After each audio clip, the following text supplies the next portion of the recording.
How did a business lose you as a customer? What made you stop patronizing them?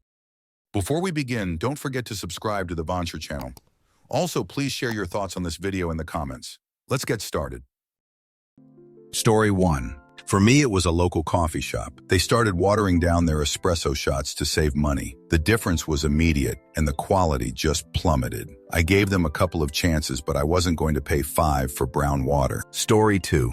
A dim sum restaurant didn't let me feed my 2-York formula, as it was outside food. We were 5 adults plus my daughter, so we ordered enough food for 5 adults. But my daughter was hungry, so I prepped and bottled and was feeding her when a waiter told me to stop. I didn't believe him at first and asked to see a manager, but the manager came over and confirmed that baby formula was considered outside food. Answer: WTF, sorta in the same vein. Years ago, my friend I went to the Mandarin, Chinese-Canadian chain I think, for buffet lunch. My 2-year-old was with us. I gave him 1 cube Jell-O, and they charged us for 3 meals. Asked the server, WTF, and she said she saw him eating. I showed her the slightly gnawed piece of Jell-O and told her that was all he had. I'd given it to him more to keep him occupied. It was bright green, than to actually feed him as I knew he wasn't hungry. Then she said we had to pay for a child's meal. I would have, just to keep the peace, but my friend went off, so they forgave it, lol. Story 3.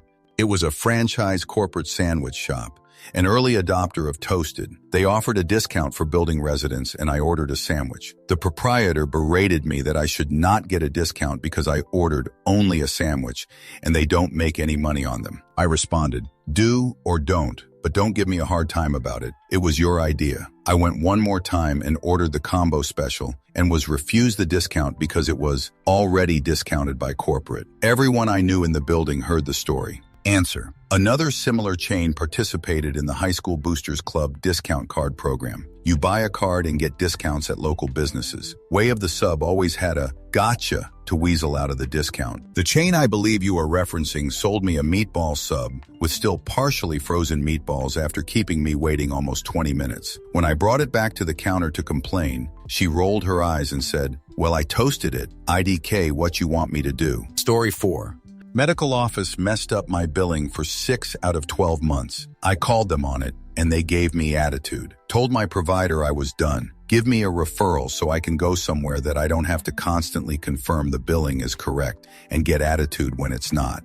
Answer: I had a medical office dismiss me as a patient because they claimed ID missed 4 appointments in a row. I was shocked. It turns out they just didn't like it if you canceled an appointment online and only wanted you to call to do it. First of all, fudge you, but also, why'd you make online canceling a thing and available if you didn't want people to use it and you never told them not to? Eat shoot, BJC. Story 5. Went to buy some lumber, 40s woman. The pressure-treated 2x4s were in the lot, so I told the cashier I wanted 6 of the 10. She continually asked what he wants. When I told her they were for me, for deck repair, she laid down heavier, insisting I needed to double-check with who I am buying them for. Finally, I lost my patience with the back and forth and snapped that me and my female body part want 6 pieces of pressure-treated 10-foot fudge 2x4s, and she could either ring me up or I was fudge stealing them. Haven't been back. Fudge that. Answer: I've had people make jokes to me about this. I am very much the handy one in our relationship. Most home improvement consists of me doing the work while he stands there, saying, tee-hee, are you sure you don't want your husband to handle this? It isn't funny, it just pisses me off. I want to ask, are you sure you don't want your manager to handle this? She either thought you had a man doing this project and she wasn't getting through to you to double check with him, or she believed you only thought you knew what you were doing, and really, you need to ask a man. Either way, she's a fudge idiot.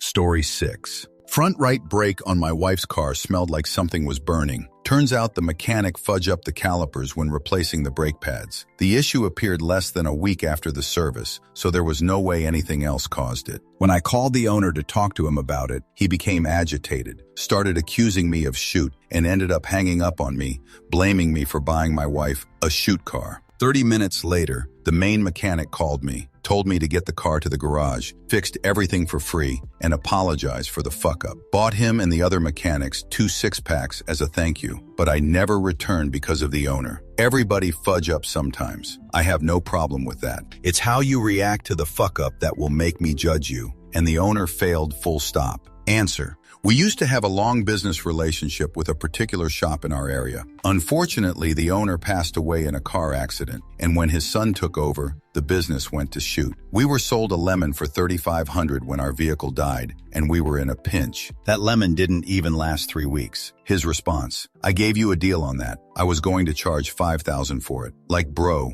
your dad would have never. Haven't been back since, obviously. Story 7. One of the packers shoved me. I'm female, but we had no choice but to continue. $10K down payment made. 1 lease surrendered, new lease signed with $5K in deposits made. In the middle of the move, the driver's truck started experiencing difficulty, so he just drove to his home in another state, offloaded our container into a field next to his house in the direct sun, and Beacon stopped communicating with us. After a week and dozens of calls to the move manager assigned to us, I looked up the phone number for the president of Beacons and put my husband on the phone with him. He told him that he either called us by the end of the day with the date we could expect our belongings, or he was going to file a police report for theft. That solved the problem. Never, ever, and I mean ever, use Beacons. And they tried to lowball us so hard on the insurance claim and fight us on nearly every item that we had to sue. It was fun endlessly insulting their crap legal team in our rebuttal, however. Story 8. A local pizza store delivered a pizza to my home. I paid and tipped the driver, who held up the tip and said,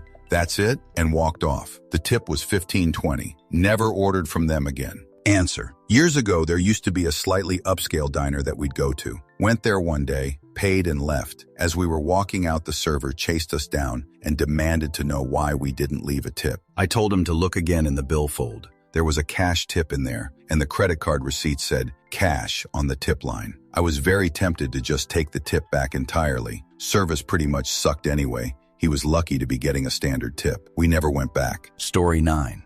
Anytime Fitness. I paused my membership while out of the country for a month. When I came back, they told me I requested it too late, 2 weeks before the payment, and they suddenly insisted my payment the month before didn't go through, even though I paid that one in cash. I tried to cancel right then, and they said they will cancel after I pay for the 2 months. I did, just to get out of the contract, filled out the cancellation, and had it confirmed through email. Next month, they bombard me with payment reminders and call me multiple times. I left a 1-star review describing all this. Suddenly, they are apologetic and say they canceled it now and to please remove my review. I left the review up. LOL. Story 10. Halfords fitted a new battery in my car. About 3 months later, they did my MOT service and told me my battery hadn't been fitted properly, was unsafe, and that it would cost X to repair. Stupid idiots hadn't clocked that they had fitted it and got very defensive when I pointed this out, asked if it should still be under warranty, and told them that they would be fixing it at their own cost. They did, but I found a more trustworthy garage since. Answer. Against all advices from friends and colleagues, I used to go to the same Halfords for over a year because they had a mechanic store manager bloke who really cared about the customers and went above and beyond to keep my, and other people's, shitbox on the road. If something needed to be done on the car that wasn't too difficult, he always explained to me how to fix it on my own because they'd just ripped me off for a 5-10 minutes work, and it's just not worth it. Then pandemic came. And the next time I went there, I learned that he was home with long COVID for 8 months, got sacked for it. That was around the time Halfords fudge over their agency workers too. And they also tried to rip me off for a code reading. That was the last time I went to any of their garages. I only used their shops 2 or 3 times in emergencies in the past 3 years too. Story 11. Budget rental car. POS car broke down. Called Budget. They set up towing, and off it went. I got a $400 charge for tire damage, I assume from the towing company, if that was even legit. They reversed it, but I never have gone back. Don't trust them now at all. Answer. I rented from Dollar years back. 3 months after I returned the car, which was checked by an agent when we returned it, they sent me a bill for $800 for scratches. What? I sent them a letter via certified mail with return receipt, asking them to prove I was the one who scratched the car, since it had been 3 months and the car had presumably been rented out numerous times since I returned it. I also included paperwork from the check-in where the agent signed off on it. Never heard from them again. It's been over 15 years, so I think I'm safe. So incredibly shifty on their part. I'm sure a lot of people pay those bogus charges because they don't want to fight them. Story 12. It was my favorite pizza place, one of the only NY-style pizza shops in the area. Sat inside for a slice one day and overheard the owner speaking down to his employees. In fact, he was so loud and it was in the open. The whole place heard him going in on these high school's kids for requesting scheduled time off work. Friendly banter is one thing. This was not that. I have a low tolerance for disrespect and couldn't go back. I went to the local Facebook group for pizza recommendations and saw others posted similar complaints of the owner. The place closed 2 years later. The other mom-pop pizzeria is thriving. Story 13.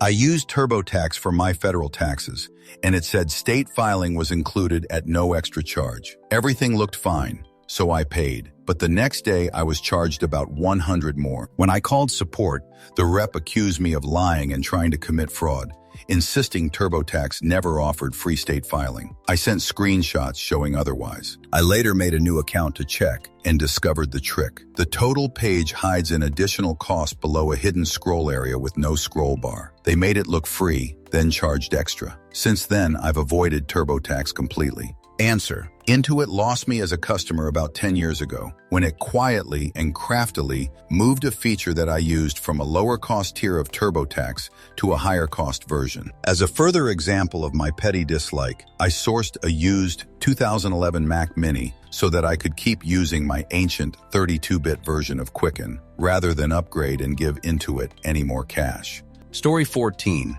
Walgreens. I have a handful of monthly medications that need refilling, and their pharmacy became such a hugely hassled turd burger to deal with. They would be late filling them, couldn't keep the simplest things straight, and were criminally understaffed. I moved all my stuff to a small, local pharmacy a couple of years ago. In fact, I'm just back from it, and they are 180 from Walgreens. They went to the trouble of getting all of the refill dates aligned, so I don't have to make 5 trips a month, and they are noticeably cheaper. It's actually a pleasure to go. Answer. CVS is also terrible. The one I go to is horrendously understaffed. There's always a long line of people waiting to pick up meds because there is one tech trying to work 3 registers at the same time. And the pharmacists are stretched super thin. So anytime there's an issue with any of your medications, it takes forever to get resolved. Recently, I tried to request a refill of a medication, and it wouldn't let me on the app for some reason. So I sent a message through the app and got a text a few hours later that your issue has been resolved, but nothing had changed with the refill. So I instead called and left a voicemail and explicitly told them, please call me back to discuss this. Again, got a text saying your issue has been resolved, no change in the app, and of course no one ever called me. By this time, it had been 3 days since my original request. I had to go in person, wait in line for 45 minutes to speak to a tech, only for them to tell me, oh, the medication is out of stock. We have to order it. I'll order it now, and we should be getting it in 4 days from now. By that point, I had run out of meds, so had to go without them for 4 days. I really wanted to punch someone. Story 15. I dropped my pet off at daycare at PetSmart and went to pick her up later that day, and they wouldn't give her to me. I was the one that filled out the paperwork that morning, and I was the one that dropped her off. But my husband's name was on the account, so he had to pick her up. Get out of here. We called the cops, and they were forced to give me my dog, obviously. Won't shop there, obviously. Answer. PetSmart is the worst. My cat had an upper respiratory infection, and I took him to Banfield, the vet inside PetSmart. Well, it kept getting worse over 4 appointments there. Finally, for the last appointment, they held it in the waiting room, where all the PetSmart people were shopping. They told me I needed to look at euthanasia and started selling me funeral packages with little paw print keepsakes, and shoot, I was just bawling in the middle of the store, and customers were coming up and giving me condolences. I took him to a different vet, and by that night he was eating normal again, and even playing a little bit. Story 16.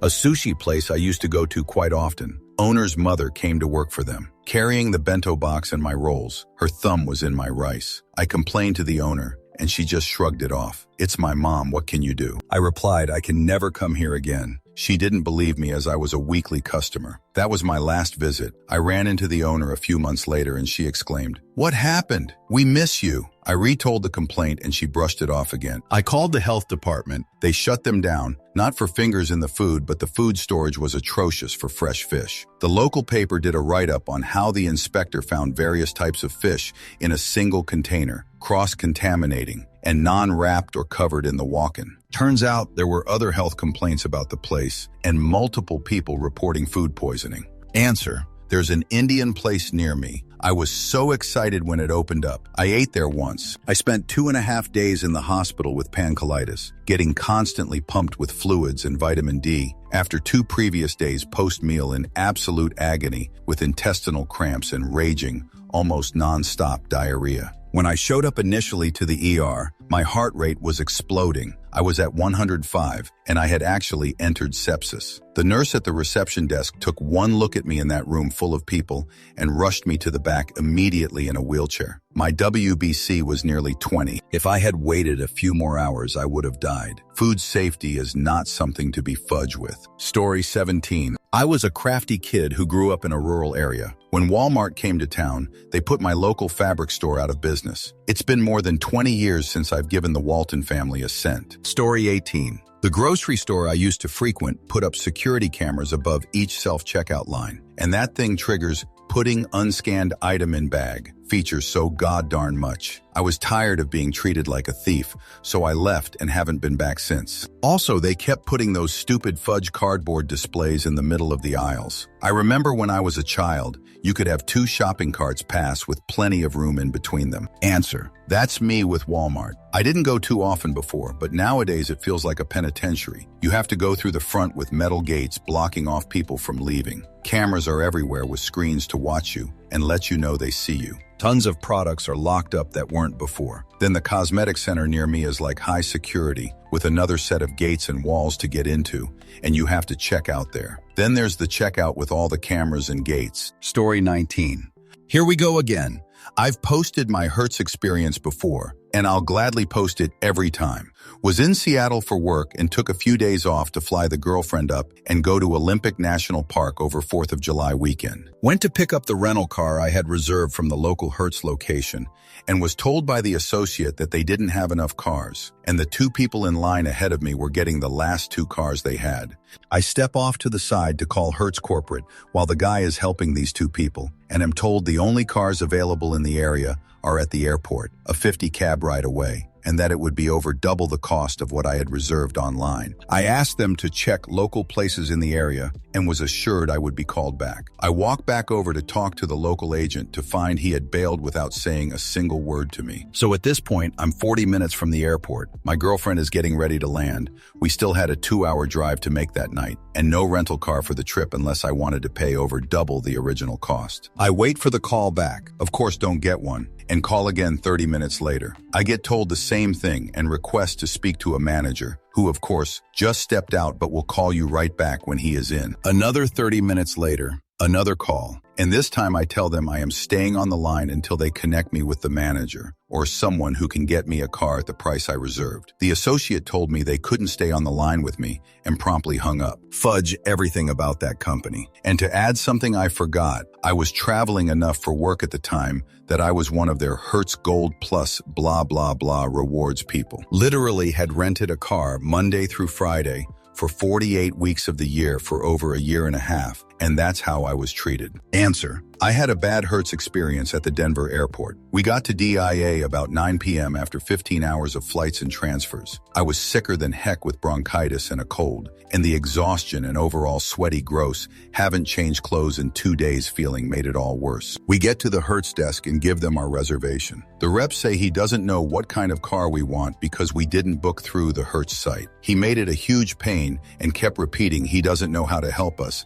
BA, we didn't book through the Hertz site. I was so disgusted with having to deal with such a jackass. Then finally, after finding us a car, he waved his hand toward a 2-acre car lot and basically said, "It's on the right." Easygoing, but I wanted to kick his jerk. He'll never rent from Hertz again. Story 20. There was this Chinese restaurant that my mom and I decided to go to. We both ordered fountain drinks, Sprite and Diet Coke. That was how it was listed on the menu. The server came over with cans of soda, opened them in front of us, and gave one to each of us. No refills, just the can. Okay, mildly irritating due to the way it was advertised, but typical drink distribution in most Chinese restaurants. They definitely were more of a takeout place than a sit-down because they treated us like we were an annoyance in their space instead of paying customers. When it came time to pay, Mom said she would pay and gave them her debit card. The guy ran it and loudly announced, "Declined! No money!" There weren't that many people on the restaurant, but my mother's face turned red. I pulled my credit card out and said, "There's probably an issue with the bank. Try this one." He ran out and once again yelled,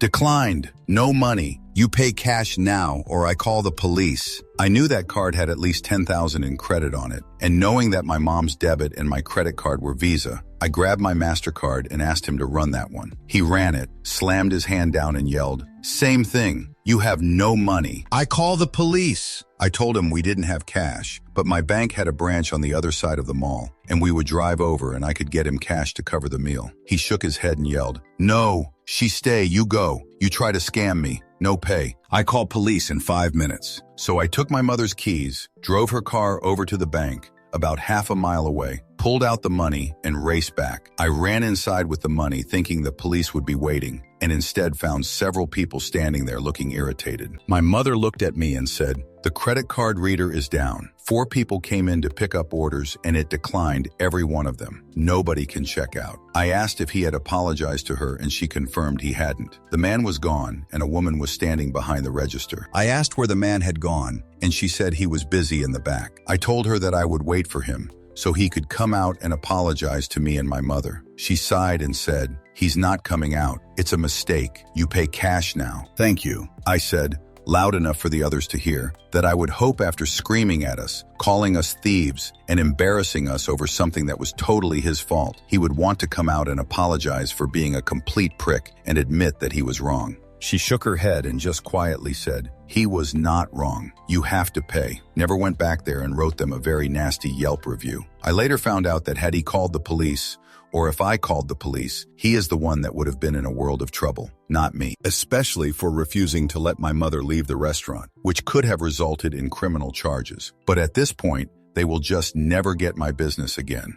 Answer: I had a Chinese place misenter my order over the phone and charge me $5 for a half pint of soup. In my area, it's usually less than half that. Not that big of a deal until I called to correct it. I just wanted the cost adjusted to the correct amount. Holy shoot, she was livid. She called me a liar at first, but then said I needed to just deal with it after I asked her to check the receipt. She said there was nothing she could do, interrupted me, yelled at me repeatedly, and then hung up on me. Jesus Christ, it was just a couple bucks and change that they overcharged me. Not a huge amount, but one I should not have had to pay. You would have thought I'd slapped her baby in the face with how she responded right out the door. It was a shame because it was a locally well-known place for many years, but had also developed a reputation recently that it was going downhill, which I ignored until I made that call. They shortly got taken over by new management. I haven't eaten there since because apparently the new guys don't know how to cook. Now it's in that state where it's really struggling, and some people are really trying to keep it alive as a local landmark of sorts. But who knows if they can? It's a real shame. Story 21. Fudge. Uber Eats ordered a McDonald's as a group order, like $80 worth of food. Only about a quarter of it arrived. When I complained, they gave me a refund of $4. Everyone was hungry, and we were out about 60. It was such shoot customer service. Answer: seconding Uber Eats. My partner ordered a takeaway and we watched the delivery driver get to about 2 streets from the house, but he never actually delivered the food. Advised UE via their app, and after some back and forth, they agreed, in writing, to refund his money. Just over a week later, I randomly asked him if UE had issued the refund as TBH we'd both forgotten about it. He then checked his account, realized they hadn't, so contacted them again. Their response? As it's been over 7 days since the original complaint, this matter is now closed and no refund will be issued. He of course explained that they had already agreed to the refund and he was now just chasing it up, but they absolutely would not have it as it was now past 7 days. I don't use food delivery apps anyway, as I think they're hugely overpriced, but this for sure solidified that neither of us will ever use UE again. Story 22. So way back in another age, I went into a CompUSA and got stopped going in, accused of shoplifting, and they demanded to search my bag on the way in. So I told them to fudge off and never bought anything there again. I won too, because they went out of business a few years later. Story 23. Chipotle. Too much of a headache trying to jump through hoops to get them not to skimp. Kids today have no idea how good Chipotle was in the early 2000s. Huge portions, great quality, very good value. Nowadays, it's just trash. Story 24. IHOP when it cost $80 for me and 3 kids to have pancakes and hot chocolate. I'm still mad years later, lol. Answer. I was scrolling to see if anyone else had an IHOP story. 17 years ago, we took my mom there for her birthday, and when she started eating her pancakes, she saw a hair in it. When the waiter came to check on us, my mom pointed it out and said she was very grossed out. My mom was a manager of a fine dining restaurant, so she was sympathetic to the kitchen staff, but just wanted to give the waiter an FYI. He immediately accused my ex-husband of putting his hair, short black hair, in the food, and said we were trying to get free food. I've never been back. I've been invited to have breakfast at other IHOPs and refused. My kids have asked, and I've refused. I will never eat there again. All over a 10. Things were cheaper in '07. Bill. Story 25. My then 9-year-old daughter loved playing Webkinz, a game where you buy stuffed animals that come with codes, and you can then interact with virtual versions online. She had done extra work and saved up $40 for months to buy some sort of treasure pack. And when she finally purchased it, a bug in their software prevented her from receiving the things she had saved so hard to purchase. No biggie, I thought. I'll just contact support and see if they can fix it, or, worst case, give her a refund for the loot she didn't get. I got a constant runaround from their e-store to their online support to their phone support, and in the end, they first implied that it was my daughter's fault for not understanding how to work their mobile app. Then, when I presented the evidence that she had done exactly what they told her to do, they sent this. Please be advised that, as stated in our user agreement, the website and all materials contained on it are provided on an as-is and as-available basis, without warranties of any kind, either expressed or implied. Any lost or missing items resulting from a minor anomaly on the website will not be awarded. For more information, please refer to the user agreement located on the main Webkinz homepage. We are aware that sometimes technical problems do arise while using the website, and we continue to address these issues. Our technical team works very hard to not only fix problems as they arise, but also to make sure that once an issue is identified and fixed, it does not reoccur. We apologize for any inconvenience this issue may have caused. The sight of my daughter bursting into tears when all of her hard work was partied too hard because this petty jerk company couldn't be bothered to fix things is forever seared into my brain. Part of my career has been presenting on how to create exceptional customer experiences. At this point, I've probably presented to nearly 1,000 CEOs over the last 10 years. And every time, I tell them this story, with names, as a cautionary tale. Don't be like Webkinz and the GANs company that owns them. Answer. They do this because it's geared towards children. It's the same as when the App Store was flooded with shady apps that charged your kids $100 a month to just have the app on their phone. Kids are, unfortunately, extremely easy to take advantage of, and there are tons of absolute pieces of human garbage out there who deliberately create products and companies to do just that. Story 26. Active.com. I was reviewing my credit card statement and saw a charge for 100 some from Active.com. I looked around and discovered that I was being charged my annual fee for being a member of Active Advantage. Turns out I'd signed up for a 5K using Active.com a year before, but I had not wanted to join their annual club. I called them up and finally got to a real human. He was so rude. He kept talking over me, interrupting me constantly. He maintained that I was responsible for joining their annual club. He said that it's an opt-in program. I assured him that I had not signed up for it. He hung up on me. I went to their website and looked. Turns out the guy was technically correct.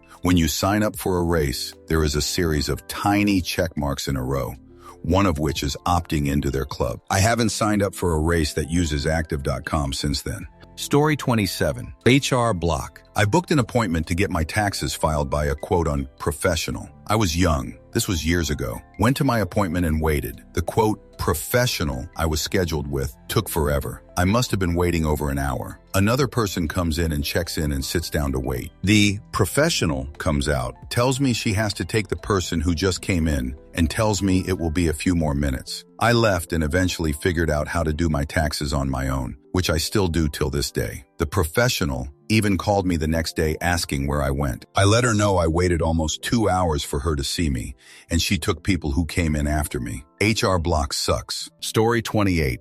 I'm celiac, which I recognize makes me a challenge for restaurants. We had been recommended a pizza place that served gluten-free pizza, so we went. The pizza was great, atmosphere was great, it was overall great. The owner himself came over to take our payment as our server was either on break or busy. I made sure to tell him it was great and to thank him profusely for offering options for those of us with this specific brand of defective intestine. And he then launched into a whole spiel about how he disliked doing it and that gluten is the point of pizza. I was completely and totally baffled. On top of the fact that you don't need to do it at all, here you have a customer who paying you $150, wine, appies, cocktails, pizza, dessert, tip, because you do for a night out and is basically about to be a customer for a long time, and you're shoot all over a big reason why. Never went back. Answer: this is such a struggle. I work for a well-known brand of restaurants in Tennessee as they opened their newest restaurant concept. The head chef of the brand was there for about a month, 2 weeks of training pre-open and 2 weeks of training while open. All of the FOH staff had to come one day and taste everything on the menu, and I have celiac, so I couldn't taste anything. There wasn't a single thing on the menu gluten-free. They put flour breading random gluten in every single thing. They also refused to allow changes to the menu, so nothing could be made gluten-free. I asked if I would be provided gluten-free options before coming, and they said yes. I got there and the head chef went on a rant about how gluten-free people need to get over it and that it's not his problem. He makes real food, and people who eat gluten-free aren't welcome in the restaurant. When I asked if I could leave, as I wouldn't be able to eat anything, I was told I'd be fired if I did. 4-hour meeting where I sat and watched others eat and was hungry because they told us to come hungry. Very upsetting. Fudge, square one. Story 29. Apple put hard drives in their latest iMacs that are so small they can't run Adobe products. Scratch disks are full is my living hell. 256 gig drives in 2025. WTF? Answer: my work laptop had that from day one. I'm a manager, but also a software developer. IT kept telling me, work from OneDrive. Bruh, it still has to exist on my machine. Some projects are well over a gig. I've got 100 gigs of IDEs on my machine, and then everything else. They finally let me drop in a 512 gigabyte drive, but it's still too small at times. I insisted that my team gets at least 1 terabyte drives on new machines now. Story 30. Whenever a business tries to use A instead of a person who is actually trying to help, I have no interest in helping some mid-level executive get a bigger bonus to reduce headcount. Answer: my old job was the unofficial front desk. On the exit interview, the new boss asked what I do differently or any improvements, etc. I told her never to get a phone tree. People call in all the time and are ecstatic to just get me on the phone. She got a phone tree. That wasn't the end of her business, but to me it was the indicative nail in the coffin. Story 31. I asked a clerk if they had a larger size in a pretty sequin dress. He looked me up and down, suggested that a more flattering dress for my body type might be this plain black one over here. I'd recently lost a lot of weight and was feeling proud of my body. Until then. Sorry, Express. I know one clerk doesn't represent your whole brand, but I still can't see your logo without reliving that shame. Story 32. I've avoided McDonald's since the 90s over the McLibel case. It just didn't sit well. It just seemed wrong, so I just ate elsewhere. It just became a habit. Story 33. Burrito place I used to go to about twice a month. You basically could build your own burrito bowl. The last 2 times I went, they messed up my order twice because the person was not listening to me. The first time, I let it slide because they seemed new, as there was another person who was directing them, and just ate my wrong order. The second time I went, and again, they got it wrong with the protein I wanted, cheese and salsa. At one point, I told them what salsa I wanted, even pointed to it, and they still chose the wrong one and just rushed through. I got annoyed and told them that it's wrong and not what I wanted, and the employees seemed genuinely pissed off when I asked if they could remake it.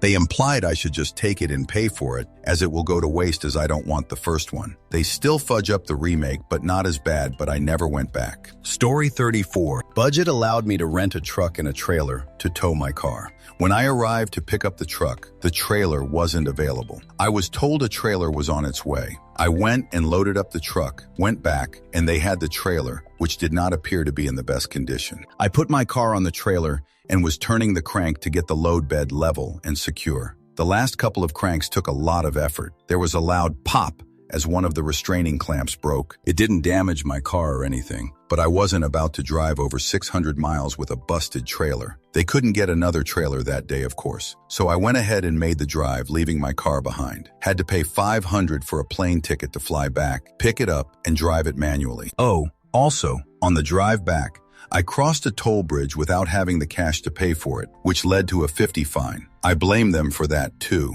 because I never should have to make that drive in the first place. To make up for this, and yes, there was a lot of contact with their customer support that involved a lot of yelling and swearing. They sent me a coupon via US mail, good for 10% off my next budget truck rental. I told them that I would take every opportunity to not only tell people about this, but to go on at length about it. It's been 20 years and I'm still worked up enough to type all this out. Fudge budget, never do business with them. Use Penske, use U-Haul, but never budget. I also don't rent from Enterprise. Back when I was young and unsavvy about how blatantly unethical corporations could be, I rented my very first car from them on a vacation trip. I rented the car for 3 days, but returned it about 4 hours earlier than the time I had indicated when I picked it up. I found out after I got back and checked my credit card that they had charged me for 2 full days, then charged me at their hourly rate for 20 hours instead of just charging for the full third day. What should have been around $150 to $200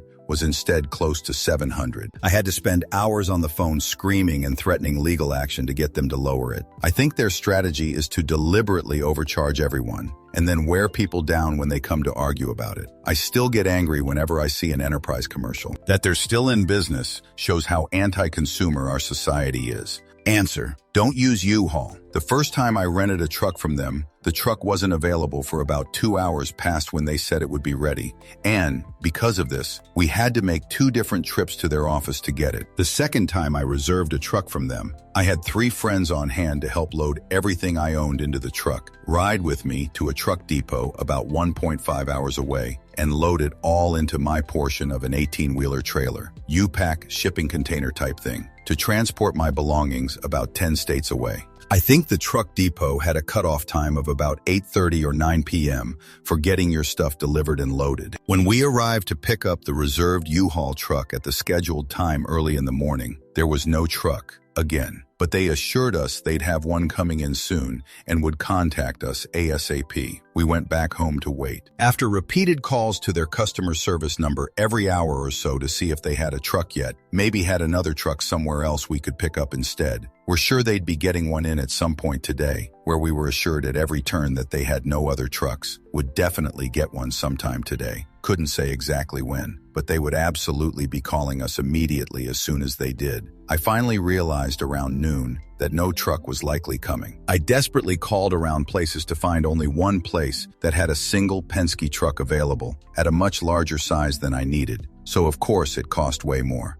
I had to drive half an hour to pick up that truck, then rush home to have my friends help me load everything up as fast as we could in the hottest part of the day. We made it to the truck depot with the U-Ship trailer with under an hour to spare before the cutoff time, and ended up unloading my things from the Penske truck and repacking them into the larger trailer with flashlights in the dark, then driving the huge truck 1.5 hours home in the dark, exhausted. It's been over 20 years, and I still have never gotten the promised call back from U-Haul saying they had my reserved truck. They were going to just keep lying to me every time I spoke with customer service. If that Penske truck hadn't been available, I don't know what I would have done, since it would have delayed my move by days or possibly even weeks, most likely. But I know I will never trust U-Haul again. I'd sooner move my things cross-country by pack mule. Story 35. We went into our local grocery store after church, so we were in our Sunday best with me wearing knee-high boots with 3-inch heels, carrying our 6-month-old son. I hit a wet spot on the floor and went down, landing hard on my butt, my son's head connecting with my chin, causing me to bite my tongue. People came rushing over. Husband took the baby, and I'm trying to get to my feet when the manager showed up, demanding to know what happened. My husband tells him that I slipped, pointing out the water on the floor, and that it darn lucky that I didn't drop our son when I fell. To which the manager replied that if I had been wearing sensible shoes instead of those boots with high heels while carrying S-child, I wouldn't have fallen. There was a few seconds of stunned silence. Then my husband, intimidating at 65, got in the manager's face and said, "Fudge you, and fudge this store. I had gotten up by this point, and he had grabbed my hand and we left the store along with a couple of the other people who saw the accident. We've never went back to that store, even though we had to drive out of our way to go to another one. Story 36. Amazon has turned into complete trash. It's turned into the US version of Temu, only more pricey. I canceled Prime over a year ago and have no regrets. Story 37. Kohl's due to the 7-minute interrogation for their effin' rewards. The man in front of me just wanted to buy a shirt. His wife usually shops there. Before he left, we all heard his phone number, her number, his email, and finally hers. I put my stuff aside and walked because I'm not interested in rewards either. That shouldn't mean pinning me down with questions that aren't anyone's business and shaming me for not caring about Kohl points. Nope, done with them. Answer. Yeah, I was even part of their rewards program, but won't shop there anymore due to the interrogation over getting a Kohl's card. I did not want one, and the cashier took that personally. After 10 different ways of the cashier asking if I wanted the card and how much cheaper it would be with the card, I finally said either finish the transaction or cancel it. I'm not getting the credit card. The cashier was upset and muttering that it was just a credit card, so I filled out the survey that they had on their receipts at the time, naming her as why I'd never be back. Story 38. Subway. Didn't go there for years for their declining quality and increasing prices. GF wanted to get some stuff since it had been a while. She got cold cut or something. I got meatballs. Their meatballs are literally half the size they used to be, and you still only get 4 of them. 4 like maybe 1-inch meatballs does not fill a 6-inch sandwich. I refuse to go there again. She's like, well, just get extra meat. You want me to pay extra on an already overpriced shoot sandwich to get the proper amount? No. Oh, and the closest one is obviously run by this couple who are there 100 of the time, and they are so stingy about toppings. If I'm paying you more than 10 for a lousy sandwich, and I ask for extra fudge peppers, you give me extra fudge peppers, not 4 little slices and then daintily put 3 more when I ask for more. You load that fudge up, it doesn't cost you shoot. Story 39. Reading about the absolutely horrendous crimes against humanity the banana giant Chiquita has done. Story 40. Just canceled Amazon Prime. So sick of going to Prime Video and every show or movie I want to watch there is just an ad for another paid service. I'm ditching Amazon completely. Fudge it. I'll shop in person or pay for shipping when needed. Answer. Right? I dropped Prime a while ago because fudge Jeff Bezos, but still ordered from time to time. Just let things pile up in the cart until shipping was free. Doesn't take long these days. The last time I got a bag of dog food and something else that was small. Got a message the smaller thing had been left in the drop box, and they had attempted to deliver the other, but the drop box was full. Dear reader, I have no Dropbox. They shipped that 50-pound bag of dog food USPS. We have cluster mailboxes in my neighborhood that would maybe hold a 5-pound bag of dog food in the largest parcel box, and the mail carrier will not deliver to the house. I had to drive to the post office during their hours and wait in line to get that bag of dog food. The only reason to buy that from Amazon was convenience. So now I go to PetSmart or Chewy gets to deliver it to my door. Story 41. Hired a contractor for snow removal. They did a shoddy job, so I sent them photos and asked if they could review the price, and they never got back to me for months. In the meantime, I noticed damage to my car that had been parked all winter. It had obviously been hit by a snow shovel, but I couldn't prove anything. When they finally followed up on the invoice, I sent them photos of the damage and said, how about we call it even? They basically called me a liar and threatened to send the invoice to a collection agency. Answer. I had a local retiree do snow removal for many years. His truck broke down and he decided just to close the business and not spend the money on a repair. His next-door neighbor owned a landscaping company that would do the plowing and shoveling if I wanted. Sure, second or third storm of the winter, and the driveway got plowed, but the public sidewalk that has to be cleared or the homeowner faces a fine wasn't shoveled. I called the landscaping company. Guy there said, we subcontract that out. We have no control over what they do. I fired them on the spot and tossed their bill into the trash. They sent a collection letter, which also went into the trash. Story 42. Approximately 20 years ago, I rented a vehicle through Dollar Rent-A-Car. I had reserved a full-size car, as advertised on the website, something along the lines of Toyota Camry or similar. However, when I arrived at the rental location, I was handed the keys to a Hyundai Elantra, a model that Dollar's own website classified as a compact. When I raised the issue with staff at the location, I was told that this particular branch used a different classification system than what was listed on the national website, and that, at this location, the Elantra was considered full size. Despite my concerns, the staff refused to offer an alternative vehicle or adjustment, citing the busy time of year. Left with no real choice, I accepted the car. I subsequently contacted Dollar's corporate office to file a complaint and was issued a 10 coupon for a future rental. This response was wholly inadequate given the nature of the issue. I've never rented from Dollar since, and I have no intention of doing so in the future. While I understand Dollar is now owned by Hertz, this experience left a lasting negative impression, and I continue to avoid both brands, even when they are the cheapest. Story 43. Local pizza place in San Antonio called Seppora's. Good pizza, but not cheap. Went to go pick up a large Vegetal pizza, which was like 25 to 30 pizza. Asked for some packets of crushed red pepper, and for whatever reason they decided to charge me one per packet that particular day. Never do in the past. So I paid $2 for 2 little packets of red peppers, and I haven't gone back since. That was about 5 years ago. Don't nickel and dime me when you're charging premium pizza prices. Story 44. A local needlework shop. Every time I was there, the employees were incredibly rude. I've been treated with disinterest by retail employees, but never like they dislike me on site. One time I had the nerve to ask to have some linen cut, and it was made clear to me I was the one being rude by asking them to do their job. That was years ago. If it happened now, I'd have told them I didn't need their drama. Asked for the contact info of the owner. I enjoy frightening rude employees this way, and walked out. Answer. There was a local yarn shop in a very affluent area, and while their selection was awesome, and they had a lot of things that other stores didn't have or had to special order, the woman who ran the place was such a flaming meanie that people just didn't go there because no one wanted to deal with her. The store eventually closed because I think she ultimately alienated every single one of her customers. It's a shame because she was very knowledgeable, but you can't run a business without people skills, and she had none. Story 45. Tim Hortons in Canada. They are massive abusers of the Temporary Foreign Worker,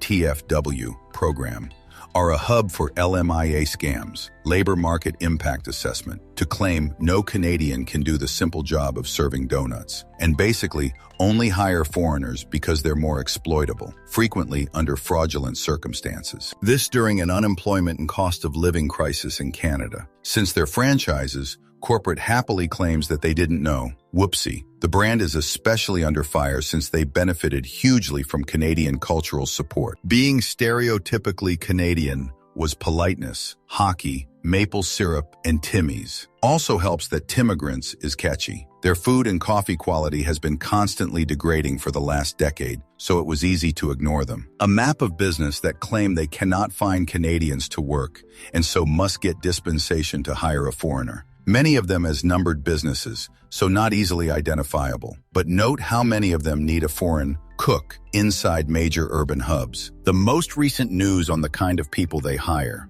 Story 46. My wife used to buy a lot of clothes from Kitten d'Amour. I went in there one day to buy a dress for her birthday, and the girl walked up and said, "We don't have anything in your price range. You should leave." To the store's credit, the manager walked over and apologized, but when I saw that girl was still working there a few days later, we decided we would never be back. The teller was fired. The bank lost a major customer, all because an idiot judged a person's wealth on the clothing they wore. Story 47. After Volkswagen was shown to be lying about diesel emissions, and I had a Jetta diesel wagon at the time, I got rid of my car and would never consider another VW. Story 48. When Subway stopped doing 5-foot longs, I stopped going. It was never a good sandwich to me. The main benefit was how cheap it was. Story 49. About 10 years back, I was in a restaurant during lunchtime with some coworkers, and the restaurant had an actual lunch menu. 45 minutes after ordering, the drinks were there, but nothing else. So we went to find a waitress and asked how long it would take, and she couldn't tell. We expressed our dismay,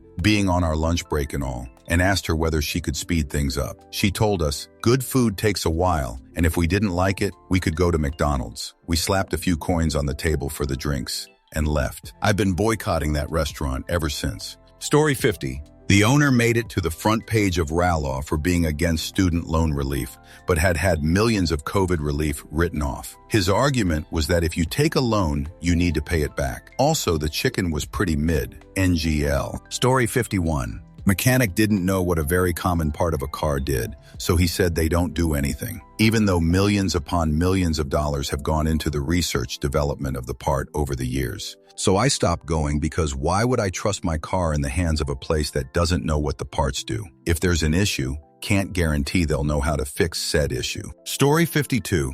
I typically fly Delta, but found a good fare on AA a few weeks ago to Colombia from Los Angeles. I typically wouldn't fly so soon after surgery, but my mother-in-law was remarrying, so not going to a Colombian wedding for my wife's mother meant losing my balls or a divorce, so I had to suck it up. As mentioned, I recently had back surgery, so I needed extra time to board. I called the day before, had an email saying my name was in the list, yet the "see you next Tuesday" gate agent says, "You don't look disabled, you are just trying to board first," and humiliated me in front of everyone. I felt bad enough boarding early because I am 35 and look fit, so that just eliminate me. Fudge you, AA. Story 53. I refused to go to Petco for grooming. This was before all the instances of dogs dying there. I never let my guys go too long before grooming so they don't mat up. My regular wasn't around, so I had to go to them. Completely shaved them down. I know a lot of people go months and months without going to the groomer and do nothing at home in between, but mine are always well maintained. Never again. Story 54.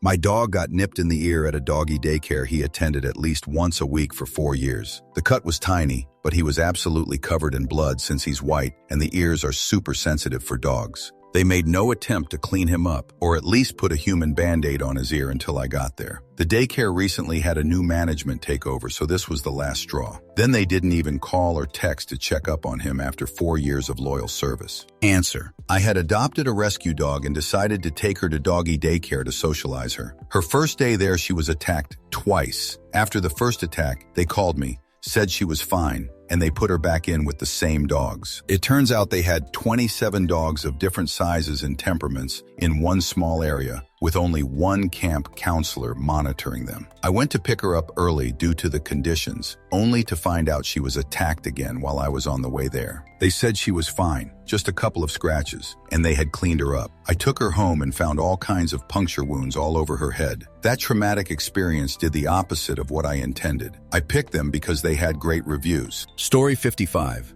Progressive Insurance did everything they could to not pay out the money they owed me. It was the biggest fight of my life, dragged on for months, just to get them to respond, process, and pay what they were required to as part of my policy. 010. Would not recommend Progressive to my worst enemy. They're cheap because they don't pay out when they have to. Story 56. Sonos. Ruined my entire system with a software update. Hundreds of other people's too. Still doesn't work after multiple updates and CEO being sacked. Absolute shit show of a company. Story 57. Papa John's said they couldn't find my house to deliver a pizza. The address is both on the mailbox and over the front door. After waiting an hour, called, and they were closed. The above excuse was given when I called the next day asking why it was never delivered. No apology, just a, I don't know. Never ordered from Papa John's again. This was before the owner dropped racist comments. That event cemented it. I know he has moved on, but there is zero reason to go back. Edit ad from another reply. My other half reminded me that I called that night a couple times to no answer. Finally, someone picked up and said, "We're closed," and hung up. Answer. Papa John's used to put plastic cups in mailboxes with like a menu advertising when they started delivering in our area. This was like early 2000s for us. They eventually stopped that, I think because you're not supposed to put stuff in mailboxes unless you're USPS. So they started throwing them into people's yards. My parents were serious about their yard, and my stepdad also worked for the landfill and was constantly getting calls from people angry that someone had thrown cups in their yard and wanting someone to come clean it up. The flyer wouldn't stay in the cup and would get wet and end up somewhere else in the yard too. I still will not eat Papa John's because of the obnoxious feud my family had with them over those darn cups and how much I had to hear about it as a kid, lol. My stepdad ended up collecting a trash bag full of the fudge-up flyers and cups and dropped it off at the Papa John's in our area, and it eventually stopped. Story 58. Jiffy Lube, near my house. Loyal customer for years. They completed the oil change and pulled my car up past the painted marks on the cement. Tipsy guy who just filled out a job application backs into it. They refused to tell me or the cops who he was and refused to cover my deductible. Bought a car last year with lifetime oil changes. Screw them. Story 59. Quickest way for me, lousy customer experience. During COVID, I bought an expensive office chair for my home office setup. They delivered the wrong model, much cheaper and nothing like the one I purchased. I had to put it all back in the box and arrange pickup to ship it back. Customer service said they'd ship me the chair I ordered. 3 weeks passed. I call again inquiring about the status of my order, and only then do they inform me that the chair I ordered was on back order and they'd ship it when they got it in stock. I explained that the chair was in stock when I ordered it, and the only reason it's unavailable for me now is because they shipped me the wrong one. I asked them to cancel my order. They asked why. I told them that I choose not to spend my money with companies that provide me with a bad customer experience. I immediately placed an order with another company and got the chair I ordered in 3 days. Story 60. When I moved to BC from Ontario, I canceled my private car insurance with Allstate. I was paying $500 a month for one vehicle in Ontario. No accidents, tickets, or bad driving history. Despite me asking for some form of discount, they always said no. Moved to BC and hopped onto the provincial insurance, and my payment dropped to $150 a month. Fudge Allstate and every single person that works there. Story 61. My car was leaking oil. I took it into shop. They diagnosed it with a blown head gasket. You can have your car back for the weekend. Bring it back on Monday, and we'll get to work on it. Monday morning, I bring my car into the shop. I come through the front door. The owner looks up at me and just goes off. What the fudge are you doing here? Do you know how busy we are? What makes you think we can get to your car today? You entitled shoot. I slam my keys on the counter. I spent my weekend arranging alternate transportation. It can sit in your parking lot until you are ready for it. He glares at me. He starts filling out the paperwork to check me in. I ask, since you are so busy, when do you think you will have time for it? You'll have it by Friday. Friday comes. I hear nothing. I call them to get an update. You'll have it next week. Monday morning, the shop calls me. The owner's tone has considerably mellowed. Hey, your car's all done. Come pick it up at your leisure. I go to pick up my car. The owner has become very apologetic. Hey, I'm really sorry about my attitude last week. I had a bunch of people quit on me,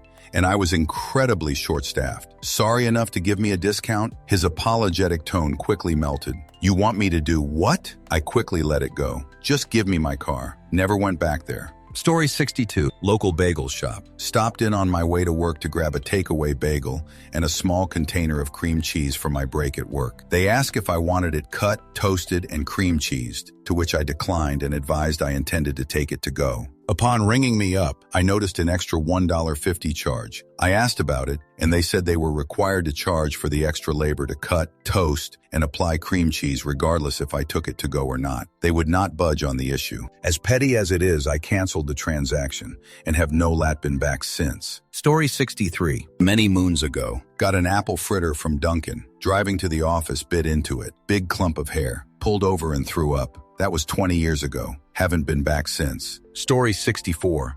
It was Primo's Hoagies. They opened a place near us, and while they are overpriced, sometimes it was nice to grab something because it was so close. One night it was raining cats and dogs and we had lost power. Order from Primo's on the app and go to pick it up. There was an accident, and the state police had closed the road where I was trying to turn. So I turned around and drove all the way around to get to the place from the other direction. But road was closed there too. Could not get to the store. I called and stated we could not get there due to road closures and would need to cancel the order. They refused to refund the money, and 4 hours later called me to say the road is open. I can get my stuff, as if I wanted my stone-cold hot sandwich at 9:30 at night. I had to contest the charges with the bank and eventually get my money back. They closed that location not long after. Didn't last more than a few years. Story 65. I worked at a small community bank for years, and the woman who owned a vitamin gift card shop next door was always mean and impatient when she came in to do deposits. She'd have little bank pouches full of cash and look visibly irritated,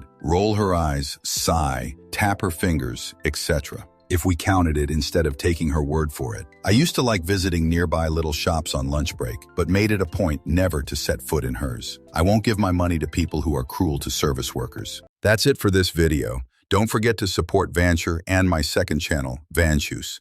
See you soon.